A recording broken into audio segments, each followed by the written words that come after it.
Di bawah langit yang kelabu dan di tengah hutan yang sunyi, dua sosok berjalan terlatih-tatih di jalur yang nyaris tak terlihat oleh mata awam. Mitra, sang pria berwajah keras namun syarat luka batin, melangkah penuh tekad, sementara di belakangnya, sang adik, Lokahita, setia mengikutinya meski napasnya tersengal karena lelah. Mereka sedang menuju tempat yang penuh misteri dan kabut, padepokan Halimun Petak. Di tengah derasnya desir angin dan bisikan hutan, Mitra bergumam pelan, suaranya nyaris tercekik oleh amarah dan duka. Ia mengatakan keinginannya kepada Lokahita, untuk pergi ke tempat itu, demi satu tujuan, membalas dendam atas kematian ayah mereka yang dibunuh secara keji oleh pendekar delapan lengan, makhluk sakti yang tak berperasaan. Lokahita, yang awalnya ragu, mengangguk pelan, karena ia masih ingat akan Nila Saroya, sang perempuan agung yang dulu menyelamatkan mereka dari penyekapan kejam oleh Sudomanik. Mereka tahu, hanya Nila Saroya yang bisa memberikan mereka kekuatan dan jalan untuk membalas dendam. Maka, keduanya mempercepat langkah menuju padepokan Halimun Petak, tempat di mana takdir mereka akan berubah selamanya.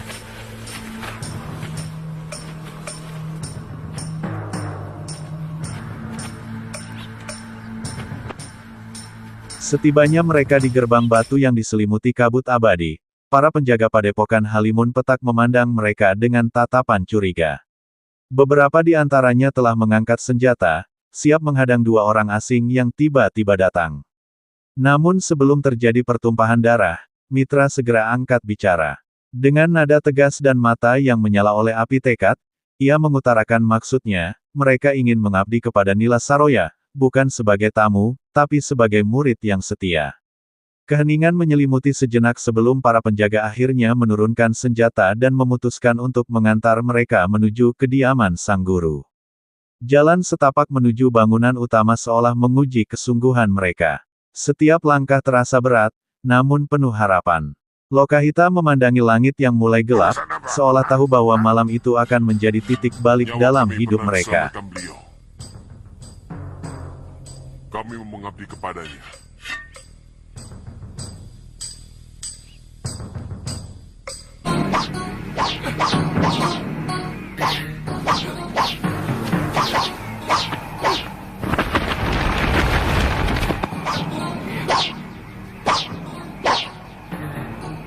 Ayo, lakukan.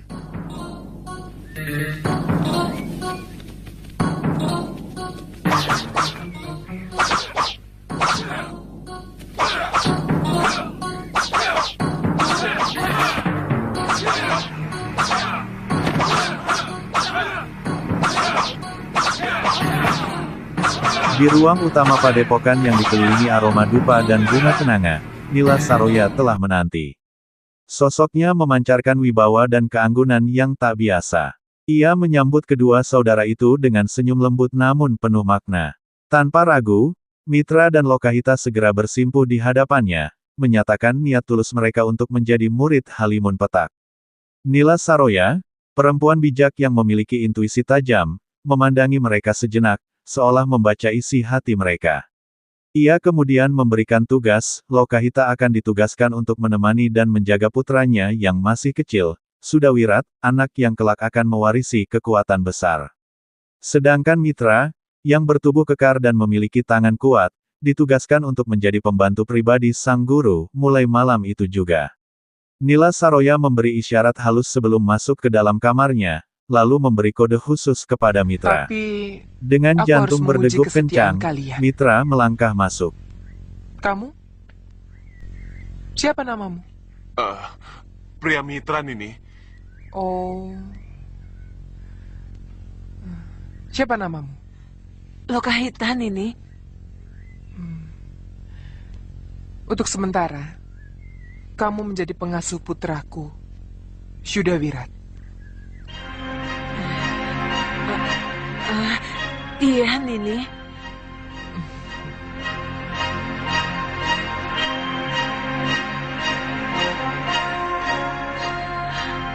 Simpan dulu ularnya.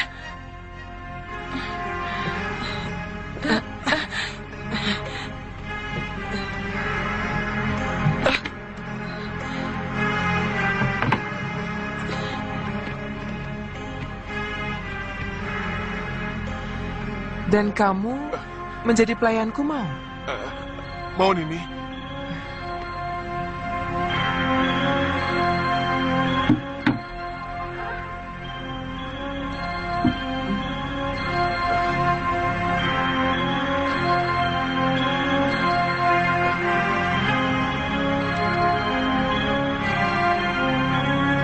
Di dalam kamar yang harum dengan minyak atsiri, Nila Saroya telah menanggalkan jubah luarnya.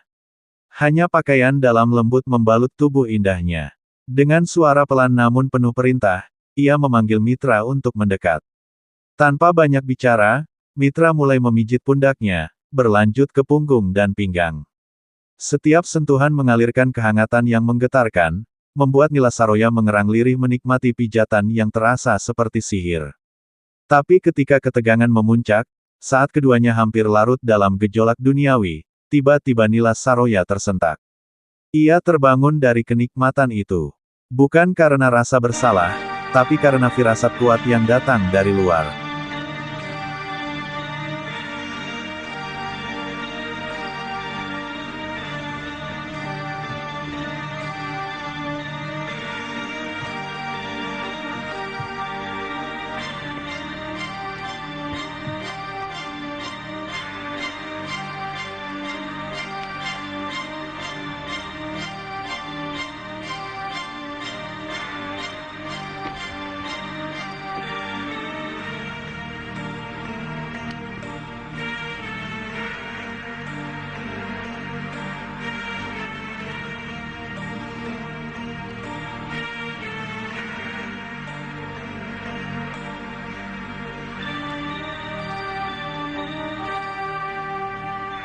Tutup pintunya, pria.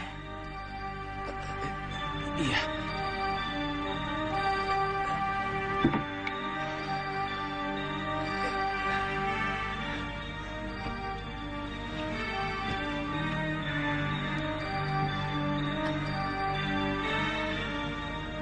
Kau bisa memijat, bukan?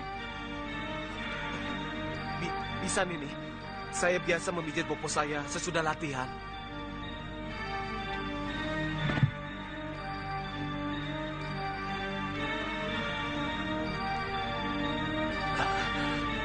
Sini.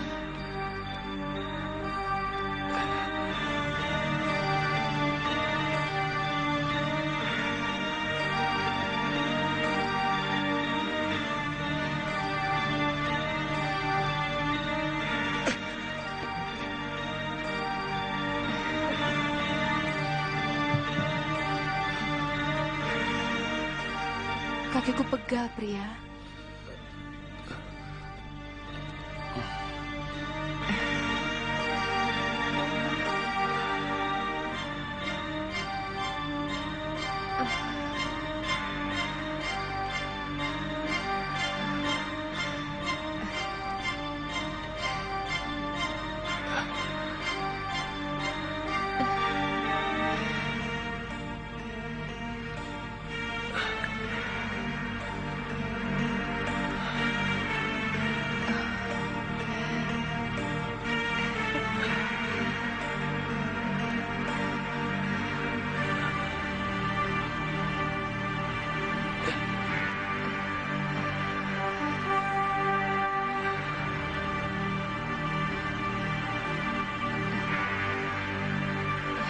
Hihi, jangan.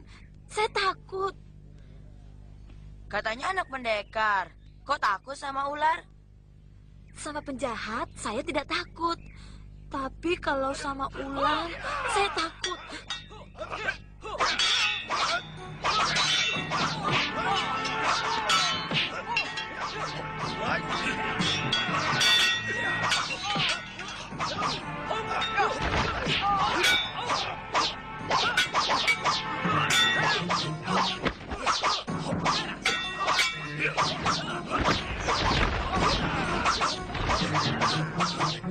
Oh, gini sambutan orang-orang yang petak pada sahabatnya.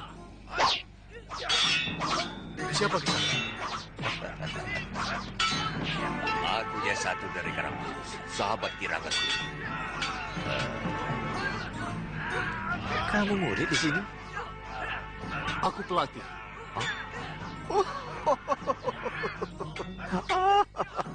Sudah semua. Kamu tentu orang luar. Jurus-jurusmu bukan milik perguruan Halimun Petak. Rupanya ini yang diceritakan Yatindra. Dan semua tetua Halimun Petak. Hai, mana Saroya? Akan kuberi pelajaran dia. Hei, diam kamu. Hadapi aku dulu. Kurang ajar.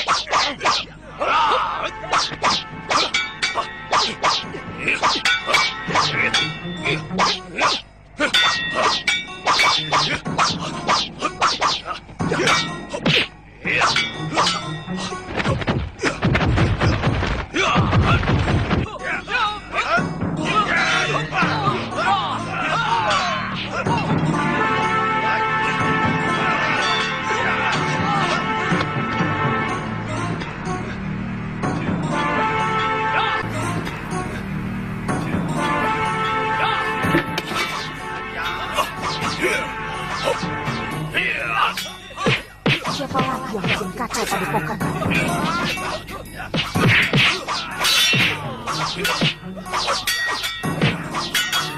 Di luar kamar, badai energi terasa mengalir.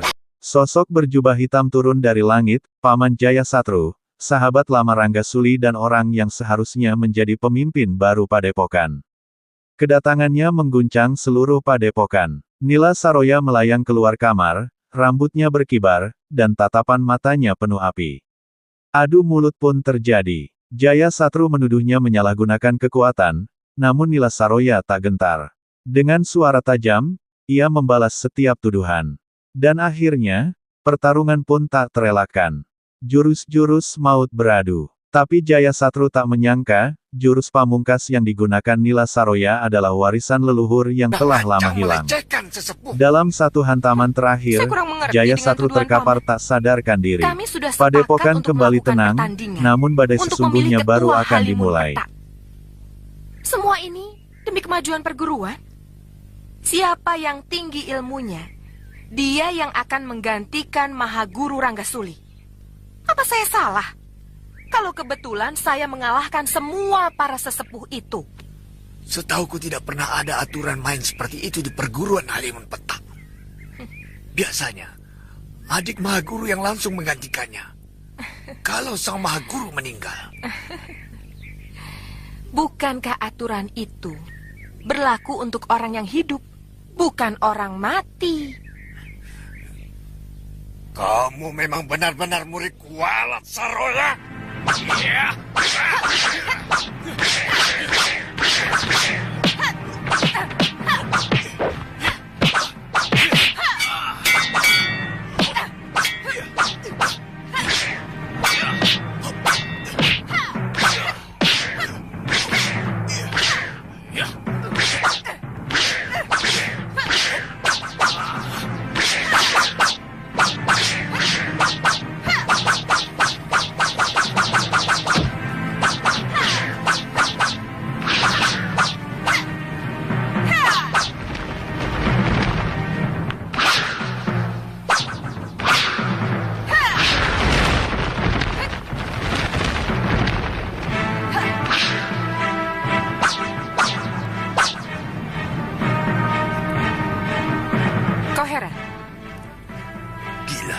Bagaimana mungkin dia bisa meniru jurus ciptaanku? Aku bisa menguasai semua jurus pedang naga ciptaanmu, Paman Jaya Satru. Aku bahkan bisa memberimu satu jurus yang belum kamu ciptakan. Mau lihat? Kau gila.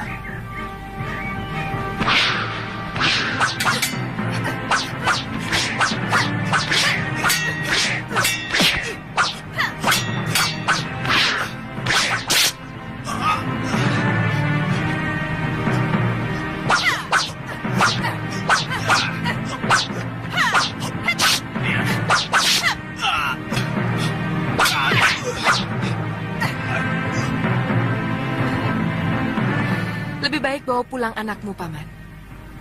Dan akui saja kepemimpinanku di Halimun Petak. Dan perguruan kita akan tetap menjadi sahabat. Kurang ajar!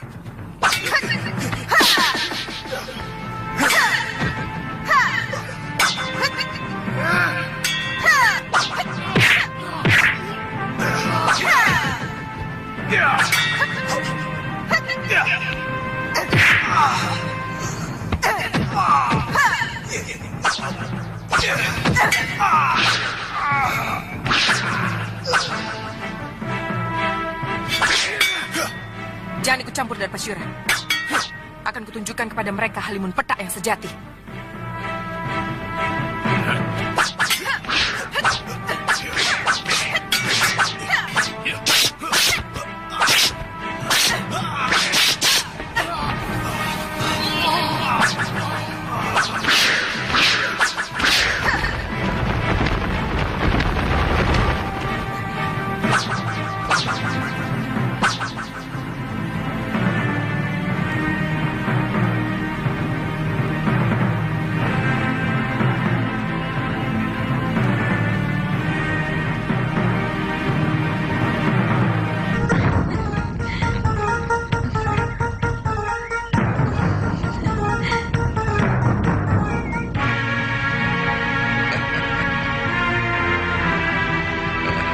Ampun, Gusti. Sana. Baik, Gusti.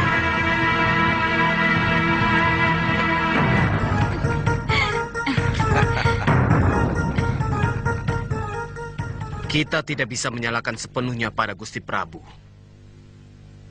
Siapa yang tidak kenal Daneswara? Perempuan itu memang pandai sekali memikat hati lelaki. Benar. Menurut laporan para dayang, Dewi Daneswara memang selalu menggoda Gusti Prabu dengan kerlingan mata. Setiap Pangeran Danurweda mengajaknya menghadap. Memang agak aneh. Seorang ayah tega merebut anak kandungnya sendiri. Di kerajaan Kalinggapura yang konon dikenal damai, telah tumbuh benih pengkhianatan dan kegelapan. Pangeran Danurwenda, pewaris sah tahta, telah diusir dari istana karena sang ayah, Prabu Darpasunu, merebut calon istrinya sendiri. Pukulan batin itu membuat Danurwenda memilih meninggalkan istana dan menyepi. Sementara itu, Prabu Darpasunu mengangkat saudara tirinya, Giriwara, menjadi Maha Menteri. Giriwara, yang berhati kejam, menyalahgunakan kekuasaan untuk membantai mereka yang menentangnya. Warga yang tak bersalah dipaksa mengungsi, dan penderitaan melanda seluruh penjuru negeri. Ironisnya, Sang Prabu buta akan kejahatan yang terjadi tepat di bawah hidungnya. Senopati, Dewi Daneswara yang mempengaruhi Gusti Prabu untuk mengangkat Giriwara, kakak kandungnya itu sebagai Maha Menteri, hingga Sang Prabu memecat Kakang Rasapala. Benar-benar tidak masuk akal. Sudah banyak rakyat kita yang meninggalkan negeri ini ke negeri tetangga.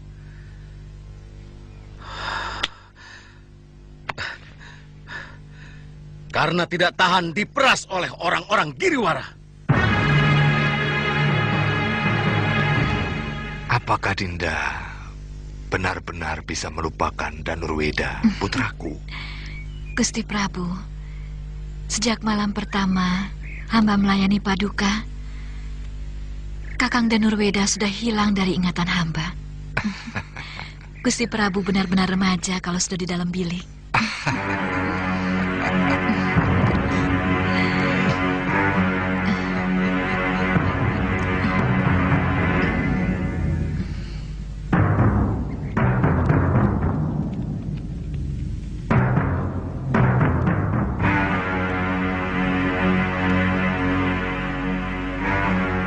Perempuan lacur itu benar-benar sudah berhasil memelet Gusti Prabu. Selir-selir yang lain sudah dianggap seperti sampah. Dan aku sendiri tidak pernah disentuh. Disapa pun tidak. Maaf, Gusti Dewi. Mungkin Dewi Daneswara memang punya dukun yang manjur, Gusti Dewi. Iya, Gusti. Apa? Aku tidak akan tinggal diam. Aku tahu siapa dia. Perempuan binal yang tidak pernah tahu arti kesetiaan. Kamu Nyai Wungu dan Nyai Ijo. Baik, Gusti. Kutugaskan untuk memata-matai apa saja yang dilakukan perempuan itu. Baik, Gusti.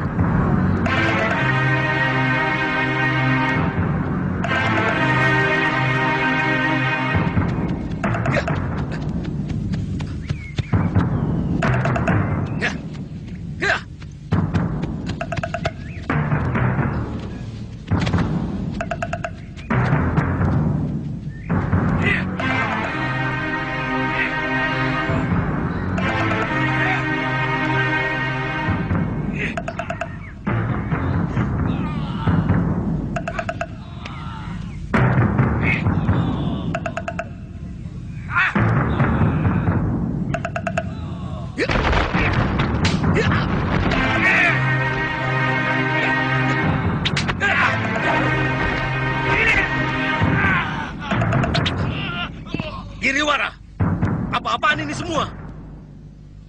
Mereka berani menentang peraturan dan mempengaruhi orang lain untuk ikut menentang aturan yang sudah disepakati. Menentang siapa? Aturan yang mana? Selama ini tidak pernah ada kejadian seperti ini. Selama ini kami mengayomi rakyat, bukan menyiksa. Senopati, ini cara kami untuk mendidik rakyat, supaya mereka mengerti arti kewajibannya sebagai rakyat. Mendidik rakyat. Pantas ribuan rakyat Kalinggapura yang sudah terdidik mengungsi ke negeri lain. Mereka merasa tertekan. Hidup di negerinya sendiri. Lalu kau mau apa? Kurang ajar.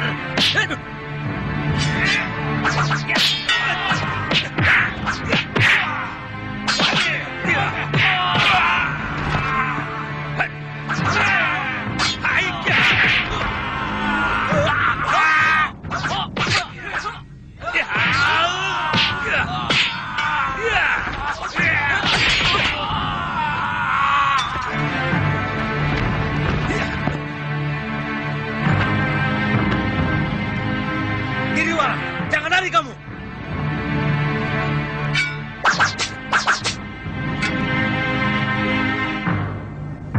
Saya bisa merasakan apa yang pangeran rasakan. Meskipun saya seorang wanita. Menurut saya yang pertama kali yang harus disingkirkan Sementara adalah itu, bekas istri tua. Pangeran Danurwenda Sebab- menetap di padepokan Halimun Petak, dan suatu malam yang sunyi, ia memohon bantuan kepada Nila Saroya. Ia tahu tak bisa melawan sendiri kekuasaan Giriwara. Tapi keraguan masih membayang. Ia merasa belum cukup kuat. Nila Saroya mendekatinya, menatap dalam-dalam ke matanya. Keraguan adalah musuh utama seorang pemimpin, ucapnya. Dengan suara tegas, ia membujuk Danurwenda untuk bangkit, bukan demi tahta, tetapi demi rakyat yang tertindas. Hati sang pangeran pun tergetar. Dengan suara mantap, ia menyatakan akan berjuang. Ia menyerahkan kepercayaannya sepenuhnya pada Nila Saroya, dan bersama, mereka akan merebut kembali Kalinggapura. Ada yang sampai ke Malawapati. Nah, pangeran harus memiliki sikap yang tegas. Terus terang, saya bisa membantu kalau pangeran mempunyai sikap yang jelas. Kalau memang pangeran mau merebut kekuasaan di negeri Kalinggapura, saya mau membantu. Tapi, kalau pangeran ragu, silahkan cari padepokan lain.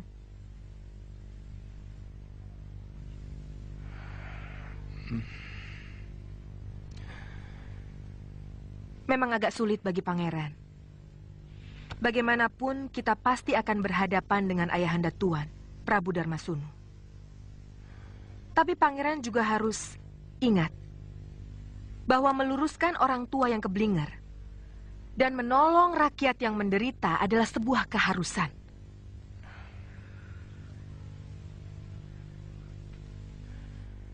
Iya, Nyai benar. Yang penting bagi saya sekarang adalah ketentraman hati rakyat, yang saat ini benar-benar hancur oleh kesewenang-wenangan kakak kandung Daneswara. Bagus. Itu baru sikap pemimpin yang sebenarnya.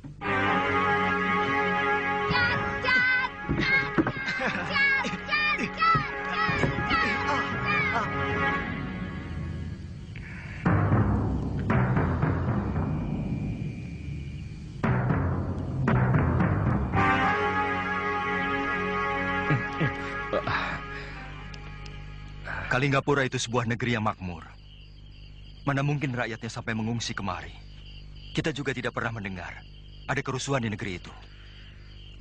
Hamba dengar dari beberapa orang pengungsi yang ditampung oleh para bekel. Prabu Darmasunu sekarang ini sudah menyerahkan seluruh kekuasaannya kepada para rakyat menteri. Sementara itu, banyak peraturan baru yang dibuat oleh Maha Menteri yang masih kakak kandung dari selir mudanya itu, yang sangat merugikan rakyat, sehingga mereka merasa sangat tertekan.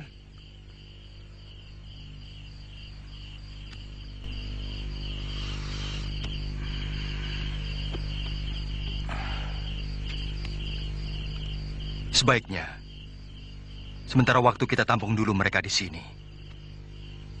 Kita tidak perlu ikut campur urusan negeri orang. Kecuali kalau mereka mengganggu kita. Lalu, bagaimana rencana Gusti Prabu sendiri?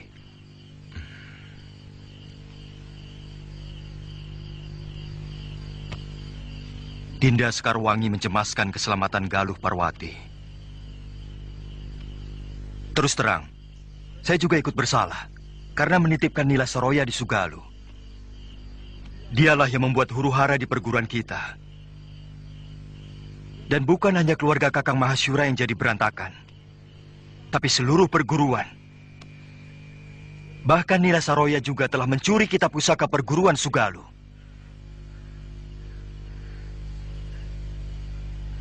Jadi, rencana Gusti Prabu mau mencari Nila Saroya? Juga sekalian mencari Galuh.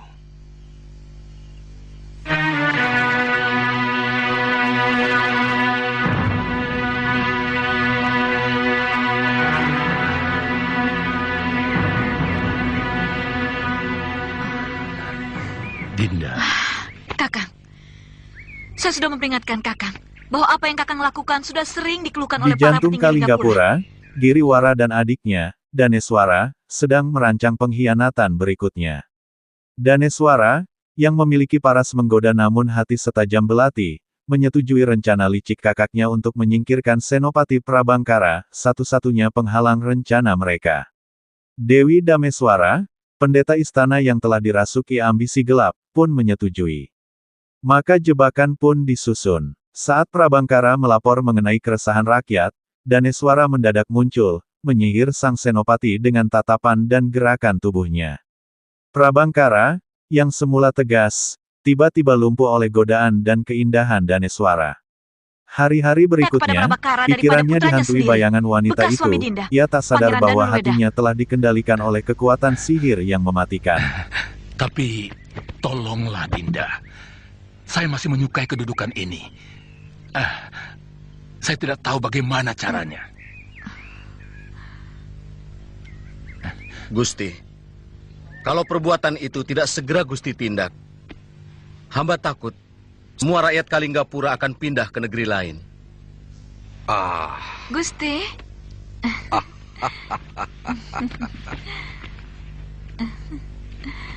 Jangan berlebihan, Prabakara. Kamu kalau menghadapi masalah selalu dilebih-lebihkan.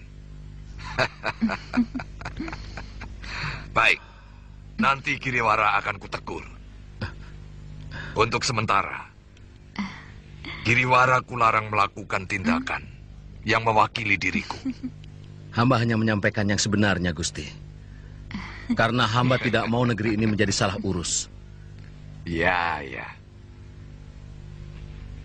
Aku percaya padamu.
Ada apa? Maaf Tuan, hamba diperintah Gusti Prabu untuk menyampaikan perintah. Nanti malam Tuan Senopati diundang Gusti Prabu untuk minum arak bersama di dalam keprabon. Baik, saya pasti datang.